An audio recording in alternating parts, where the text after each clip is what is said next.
ब्रह्मलीन पूज्य संत श्री राम जी बाबा, जो हमेशा इस मंच पर आते थे, कहते थे तुम भले मत बुलाओ, हमें पता लग जाता लेकिन हम आ जाते हैं और हम फटाफट जो करना है हमें करेंगे इस मंच से। तो महाराज जी का बड़ी सहजता से दंडवत करते थे और प्रणाम करते थे और याद करते थे, और जरूर निश्चित कहीं न कहीं से प्रकट हो जाते हैं। उनका आशीर्वाद इस मंच को, इस धाम को प्राप्त होता रहा। हमारे पूज्य मुदगल जी, जब हम यहाँ रजत जयंती समारोह मना रहे थे और उनको आमंत्रित किया था, लगातार 25 वर्ष तक वो आया है। और उनके पूज्य जो पिताजी थे वो मानस गुरु की उपाधि से संकलन थे, और उनके द्वारा और मानस सुमन जी के माध्यम से मानस का प्रचार होशंगाबाद जिले में पूरे में हुआ था। और जब उनकी कृपा इस मंच पर हुई तो उन्होंने कहते थे कि आप तो फोन पर बता दिया करें किस दिन आना है, जब मेरी जरूरत हो जब मैं आऊंगा। संस्कृति और सनातन के संस्कार के लिए पूज्य मुदगल जी का जो योगदान है, जो बेवाक उनकी वाणी थी, कहीं सत्य प्रिय वचन विचारी और जागत सोबत शरण तुम्हारी से हटकर उनका था कि वचन परम हित लगत कठोरे, कहीं सुनैत नर प्रभु थोड़े। वो नर थे, ग्रस्त साधक होते हुए संत की श्रेणी में उन्होंने अपनी देह को त्याग किया है, और देह त्याग करने के पूर्व उन्होंने पूरे क्षेत्र में प्रकाश कर दिया, और उसी प्रकाश का पुंज प्रकाश मुदल के रूप में हमारे बीच में आज प्राप्त हुआ है। एक माता ने हमें संत के रूप में एक पुत्र को दिया, और एक पिता ने प्रकाश के रूप में प्रकाश मुदगल हमको आज यहाँ पर प्रदान किया है। हम सबको स्मरण करते हुए उनको श्रद्धांजलि अर्पित करते हैं।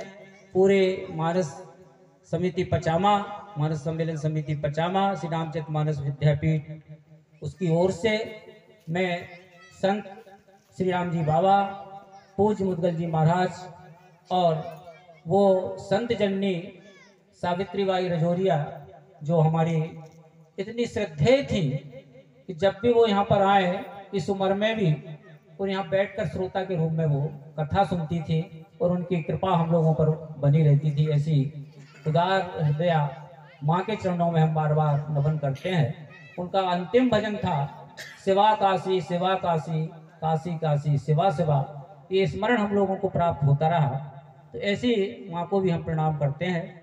आइए हम उस श्रोता को भी यहाँ पर, जिनकी अभी 13वीं नहीं हुई, लेकिन हम उनका स्मरण करके आज श्रद्धांजलि दे रहे हैं। रमेश चंद्र जी श्रीवास्तव, पूज्य महाराज जी स्मरण करते थे कि एक श्रोता नहीं दिख रहे उनका, महाराज जी वो अभी 5-6 दिन पहले दिवंगत हो गए, तो बोले अपन उनको श्रद्धांजलि देंगे, याद करिए। तो ये संत का हृदय है कि जो आत्माएं चली गई उनका स्मरण हो, ये संत ही समझ सकते हैं।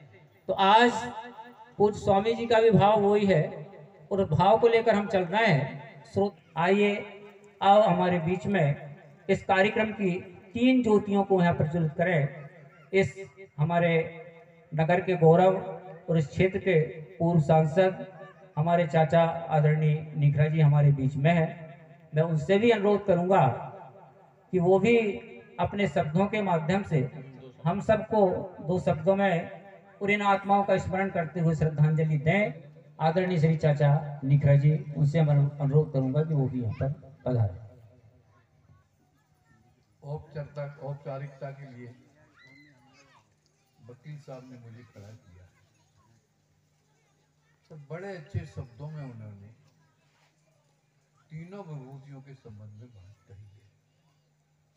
उनकी उन बातों को जोड़ते हुए मैं भी उन सबके लिए अपनी श्रद्धांजलि अर्पित करता हूं। हालांकि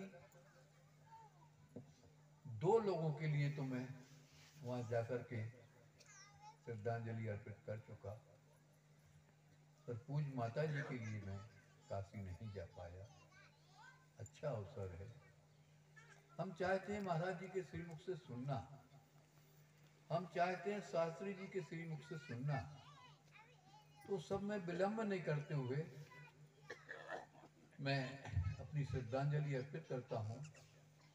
मनमोहन जी मेरे साथ पहले पॉलिटिक्स में काम करते थे, लंबे समय तक काम किया उन्होंने। वो बड़े खरे संत थे, खरे मित्र भी थे। और निभाने के मामले में वो बहुत निभाते थे। मैंने उनके जीवन को देखा है, परखा है। उनके पुत्र प्रकाश भाई बैठे हुए हैं, यह भी उन सब संबंधों को जानते हैं अच्छी तरह से, और उसी वजह से मुझे चाचा जी भी कहते हैं। पर अभी वो मुझे भी टोक देते कि निखरा जी आप आए हैं, कोशिश करें वो धोती कुर्ता पहन करके आए। कोई महिलाएं अगर उघाड़े सर बैठी हैं तो उनको कह देते थे। महानगरों में जब बाल कटा के महिला जाती थी, बोलते थे देवी जी दूर रहो, आप तो वहीं से प्रणाम करो। मतलब वो सबके बीच में बोल जाते थे। किसी प्रकार से उन्हें कोई संकोच नहीं था। जो वकील साहब ने कहा कि खरे थे वो निर्मल थे, जीवन में निर्मल रहे। उनके यहाँ हमेशा 15 दिवस में, शायद 14वीं के दिन, 14 को बड़ी भीड़ होती थी। तो कुछ सुहागपुर के लोग थे, कहावत चलती है कि पढ़ा लिखा ना हो सुहागपुरिया हो। वो कहते थे महाराज की दुकान अच्छी चल रही है। मैंने कहा हर दुकान में खरा माल मिल रहा है, शुद्ध माल मिल रहा है, इसलिए लोग आ रहे हैं। अगर गलत मिलता है तो दुकान तो एक दो 14 के बाद बंद हो जाती, 5-10 के बाद हो जाती, 25 के बाद हो जाती। ये तो लगातार 25 साल से चल रही है। तो निश्चित रूप से वहां शुद्ध बात होती थी। जो हो सकता था वह करते थे, जो नहीं हो सकता था वो नहीं कर सकते। मैं उनको अपनी श्रद्धांजलि अर्पित करता हूँ, माता जी को श्रद्धांजलि अर्पित करता हूँ, वो परम पूज्य लाल बाबा श्री राम बाबा जी को भी श्रद्धांजलि अर्पित करता हूँ। हमारे रमेश चंद्र जी बिश्नोई श्रीवास्तव, जो हमेशा यहाँ आकर के बैठते थे, श्रोता की श्रेणी में थे। वो महाराज जी ने स्वयं ने स्मरण किया था मेरे सामने, क्या बात है वो नहीं आ रहे, तो इन्होंने कहा कि वह 5-6 दिन पहले शांत हो। उनको भी मैं अपनी श्रद्धांजलि अर्पित करता हूँ। और इन्हीं शब्दों के साथ ईश्वर से प्रार्थना करता हूँ कि उनके बताए रास्ते पर चलें। मुझे मुदगल जी का याद आ जाता था। वो कहते थे, वो हमेशा कहते थे कि भाई हमें पूज्य मत मानो, हमें महात्मा मत मानो। जैसे महाराज जी कहते थे कि भैया पाँव मत पकड़ो, बात पकड़ो। इसी लाइन पे वह बोलते थे। महाराज जी शहद लगा देते हैं, वो बगैर शहद के बोल देते कि हमारे पाँव पड़ने से कुछ नहीं होगा। अपने कर्मों को सुधारो, अपनी भाषा को सुधारो, अपने आचरण को सुधारो। ऐसे हमारे साथी भी रहे, बाद में महात्मा संत की कोटि में आ गए। मैं भी उनके पास जाता था, वह याद हमेशा करते थे। तो सबको श्रद्धांजलि अर्पित करता हूँ। धन्यवाद। जय हिंद।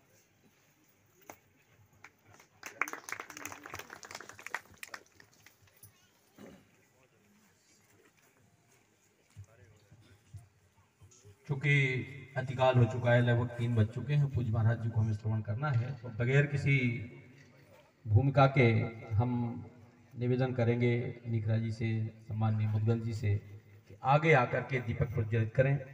और उसके पश्चात हम सभी यहाँ पुष्प लेकर के एक मंत्र के माध्यम से अपने हृदय से इन सभी महापुरुषों के चरणों में अपनी सादर श्रद्धांजलि समर्पित करेंगे। दीपक का प्रज्वलन। ओम अग्निर्ज्योतिरग्निः स्वाहा, सूर्यो ज्योतिर्ज्योतिः सूर्यः स्वाहा, अग्निर्वर्चो ज्योतिर्वर्चः स्वाहा, सूर्यो वर्चो ज्योतिर्वर्चः स्वाहा, ज्योतिः सूर्यः सूर्यो ज्योतिः स्वाहा। शुभं करोतु कल्याणम् आरोग्यं सुखसंपदाम् दुष्ट बुद्धि विनाशाय दीप ज्योतिर्नमोस्तुते। ओम पुष्प हाथ में लेकर के ओम पितृभ्यः स्वधाइभ्यः स्वधा नमः, पितामहेभ्यः स्वधाइभ्यः स्वधा नमः, प्रपितामहेभ्यः स्वधाइभ्यः स्वधा नमः। अक्षन्न पितरो मीमदन्त पितरो तीत्रपन्त पितरः, पितरः शुण्डध्वम् यौः शान्तिरन्तरिक्षगुं शान्तिः पृथिवी शान्तिरापः शान्तिरोषधयः शान्तिः वनस्पतयः शान्तिर्विश्वे देवाः शान्तिर्ब्रह्म शान्तिः सर्वगुं शान्तिः शान्तिरेव शान्तिः सामा शान्तिरिधि। ओम शांति शांति शांति सुशांतिर्भवतु सर्वारि सर्वोपद्रव शांतिरस्तु। हमारे कपड़े खींच के ले जाते, बोले ये पहनूंगा, ये दो तुम्हारे, जो पहना हुआ है वही दो। और अंतिम समय में मेरे को काशी मिली, तो साथ में जो लोग थे उनको गाली देने लगे कि ये लोग मेरे को यहाँ लेकर आ गए, मेरे को यहाँ लेकर आ गए ये लोग काशी में।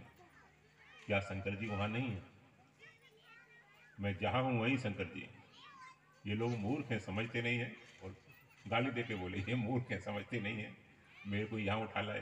अरे मिट्टी को कहीं ले जाने से क्या होता है? मिट्टी को कहीं ले जाने से क्या फर्क पड़ता है? सब जगह भोलेनाथ है, सब जगह काशी है, सब जगह मुक्ति है।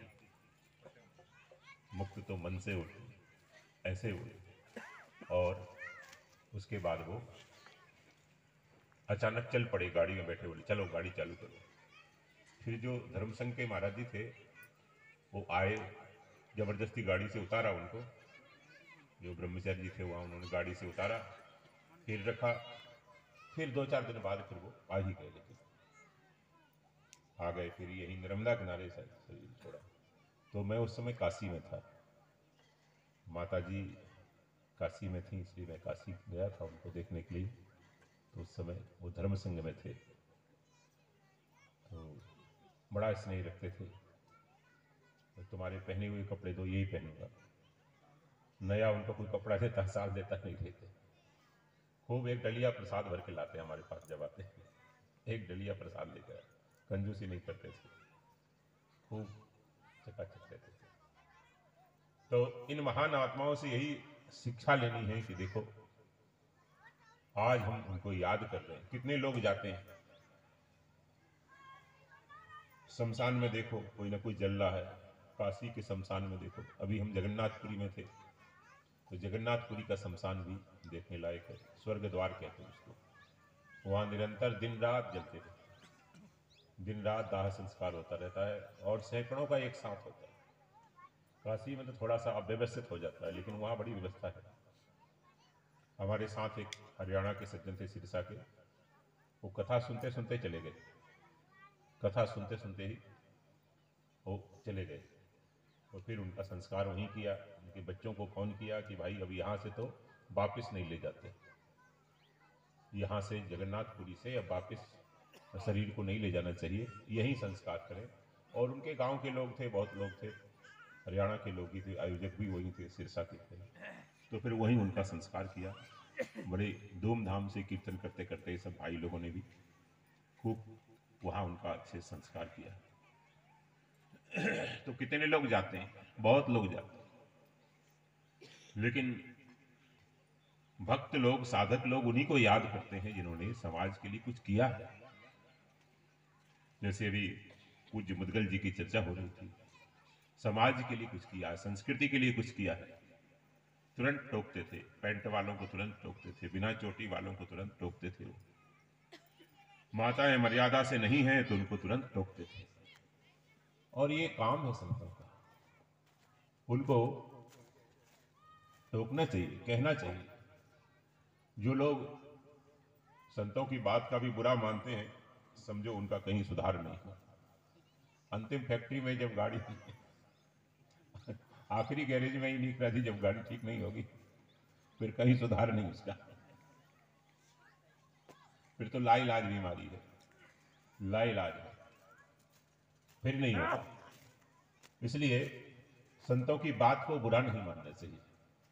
वो बहुत अनुशासन प्रिय होते हैं, बहुत संस्कार प्रिय होते हैं, बहुत शुद्धि प्रिय होते हैं, बहुत संस्कृति प्रिय होते हैं।